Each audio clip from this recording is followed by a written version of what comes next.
নির্দেশনা দিচ্ছি, আর কিছু বলা লাগবে না। ওরা কি বলো তা না, ওরা কথা বললেই তোমাকে জবাব বলতে হবে যে অমুকটা মারছো কেন, জবাব দাও। নির্বাহী সংসদের কাছে পৌঁছে দিব আপা, আপনি আবার নির্দেশনাটা দেন আপা, আমি পৌঁছে দিব আপা। আবার এই যে নির্দেশনা দিচ্ছি, আর কিছু বলা লাগবে না। ওরা কি বলো তা না, ওরা কথা বললেই তোমাকে জবাব বলতে হবে যে অমুকটা মারছো কেন, জবাব দাও। এই বন্ধের এভাবে লাঞ্ছিত করছো কেন, পাকিস্তানি হানাদার বাহিনীর মতো, সেটা জবাব দাও। তোমাদের ওইটাই যাবে কমান্ড।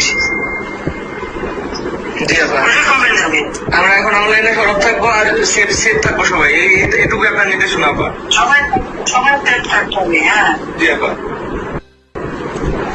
সবাই যে কজন কেন্দ্রীয় কর্মচারী নামের তালিকা বাংলাদেশের সবাইকে সেফ থাকতে হবে। জি আপা। এরা মানুষের যাত্রা। আপা আপনি শুধু এইটুকু